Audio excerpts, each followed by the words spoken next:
മത്തിക്ക് മാറ്റമില്ലെന്ന് central marine fisheries research institute പറയുന്നു. മത്സ്യബന്ധനം കൂടുതൽ ഉഷാറായതോടെ വളർച്ചയുടെ ആദ്യ വർഷം തന്നെ മത്തി കൂടുതലായി കരയിലേക്ക് എത്തുകയാണ്. 10 സെന്റിമീറ്ററിനും 14 സെന്റിമീറ്ററിനും ഇടയിലുള്ള മത്തികൾ കൂടുതലായി മാർക്കറ്റിലെത്താൻ കാരണം ഇതാണ്. മുൻ വർഷങ്ങളിലും ഇത് സംഭവിച്ചിട്ടുണ്ട്. ആശങ്കപ്പെടേണ്ട മറ്റ് സാഹചര്യമില്ലെന്നും CMFRI director doctor Grinson George പറഞ്ഞു. മത്തിയാണ് വിഷയം. മീൻകടകളിലൊക്കെ ഏകദേശം ഈ വലിപ്പമുള്ള കുഞ്ഞൻ മത്തികളാണ് ഈ സമയങ്ങളിൽ കൂടുതൽ കാണുന്നത്. എന്ത് പറ്റി ഇത്രയും ഇങ്ങനെ കുഞ്ഞനായി പോകാൻ കാരണം?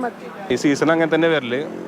കൊല്ലം കൂടുതലാണ് കുഞ്ഞമത്തി വന്നത്. നെയ്മത്തി കിട്ടിയിരുന്നോ? ആ സീസൺ സമയത്ത് കുറവായിരുന്നു. ഒരു 2 മാസമൊക്കെ നല്ല നെയ്മത്തി കിട്ടിയിരുന്നു. ഇപ്പോൾ നെയ്മത്തി വരുന്നില്ല. ഇപ്പോൾ വരുന്ന മത്തിക്കൊക്കെ മുള്ളു കൂടുതലായിരിക്കും.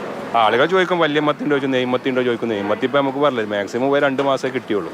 ഈ മത്തിയുടെ വലിപ്പം ഇങ്ങനെ കുറയാൻ ഒരു കാരണം ഉണ്ടാവുമല്ലോ, അതെന്താണെന്ന് CMFRI പല പഠനങ്ങളും നടത്തിയിട്ടുണ്ട്. നമുക്ക് അവരോട് ചോദിച്ചു നോക്കാം. എന്തുകൊണ്ടാണ് മത്തി മെലിഞ്ഞിരിക്കുന്നത്? നമുക്ക് പണ്ടും മത്തികൾ വളരെ ചെറിയ മെലിഞ്ഞിരിക്കുന്ന മത്തികൾ നമുക്ക് മുമ്പും കിട്ടിക്കൊണ്ടിരുന്നു. മത്തിയെ സംബന്ധിച്ചിടത്തോളം മത്തി ഒരു 0 ഇയർ ക്ലാസ് ഫിഷറി വിഭാഗത്തിൽ പെടുന്നതാണ്. അതായത് ജനിക്കുന്ന വർഷം തന്നെ മത്സ്യബന്ധനത്തിൽ അകപ്പെട്ട് മത്സ്യത്തൊഴിലാളികളെ വലയിലകപ്പെടുന്ന ഒരു മത്സ്യമാണ് മത്തി. അപ്പോൾ 0 ഇയർ ക്ലാസ്സിൽ വരുന്ന മത്തിക്ക് വലുപ്പം സ്വതവേ കുറവായിരിക്കും.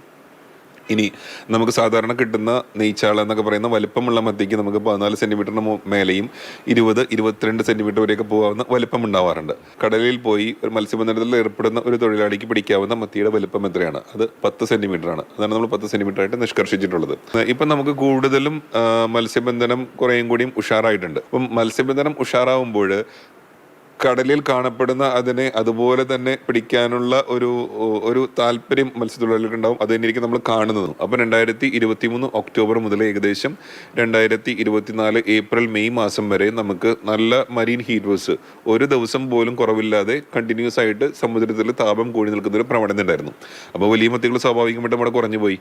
പിന്നെ അത് കഴിഞ്ഞ് വരുന്ന സമയങ്ങൾ മത്തിക്ക് അനുകൂലമായിട്ട് വന്നൊരു സമയമായിരുന്നു. അപ്പം ഈ ഉള്ള വലുപ്പമുള്ള മത്തികളെല്ലാം പ്രജനനത്തിൽ ഏർപ്പെട്ട് നമുക്ക് കുറേയധികം മത്തിക്കുഞ്ഞുങ്ങളുണ്ടായി. അപ്പോൾ ആ മത്തിക്കുഞ്ഞുങ്ങളുണ്ടായി കഴിഞ്ഞപ്പം പെട്ടെന്ന് മത്തിക്കുഞ്ഞുങ്ങളെ കാണുന്ന മാത്രയിൽ ഈ മത്സ്യബന്ധനത്തിൽ ഏർപ്പെടുന്നവർക്ക് ഇതിന് പിടിക്കാനുള്ള ഒരു ടെൻഡൻസി ഉണ്ടാവും. അപ്പോൾ നമുക്ക് കിട്ടിക്കൊണ്ടിരുന്ന നോക്കിയോ ഈ 10 സെന്റിമീറ്റർ, അതായത് ജസ്റ്റ് മിനിമം ലീഗൽ സൈസിന് മേലെയുള്ള മത്തികളാണ്. അപ്പോൾ അതിന്റെ വലുപ്പമൊക്കെ ഏകദേശം 14 സെന്റിമീറ്റർ. വളരാൻ അനുവദിക്കുന്നില്ല എന്നതൊരു സാഹചര്യം ഉണ്ടോ? അതേ മത്തിക്ക് വളരാൻ സാഹചര്യമില്ല എന്നതാണോ അവിടെ സംഭവിക്കുന്നത്? 1-2 മത്തിക്കുഞ്ഞുങ്ങളാണ് 100 എണ്ണത്തിൽ സർവൈവ് ചെയ്യുള്ളൂ. പക്ഷേ ഇപ്പം ഈ സാഹചര്യം നിലനിൽക്കുമ്പോൾ ഈ രണ്ടിനും പകരം അത് 10 ആവാം, 15 ആവാം, 20 ആവാം. അപ്പം നല്ല റിക്രൂട്ട്മെന്റ് നടന്നു കഴിഞ്ഞിട്ടുണ്ടെങ്കിൽ നമുക്ക് കൂടുതൽ ശതമാനം മത്തിക്കുഞ്ഞുങ്ങൾ സർവൈവ് ചെയ്ത് വലിയ മത്തികളാവാനുള്ള ഒരു പ്രവണത ഉണ്ടാവും.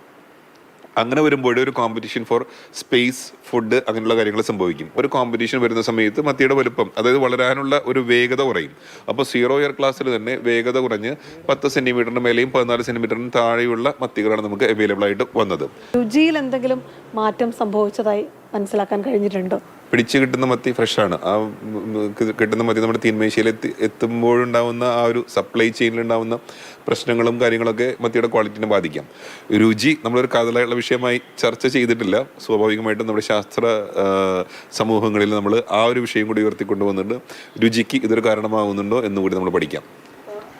ആളുകൾ നിരാശരാകണ്ട അല്ലേ? ഇതിനിടയിൽ വലിയ മത്തിയും ചെറിയ മത്തിയും വന്നു പോയിക്കൊണ്ടിരിക്കുക എന്നുള്ളതാണ്. നമുക്ക് മത്തി കൂടുതൽ ലഭ്യമായി വരുന്ന അവസരങ്ങളിൽ കുഞ്ഞൻ മത്തികളിൽ സ്വാഭാവികമായുള്ള ഒരു പ്രഭാവം കൂടുതലായി ആകാനുള്ള സാധ്യതയുണ്ട്.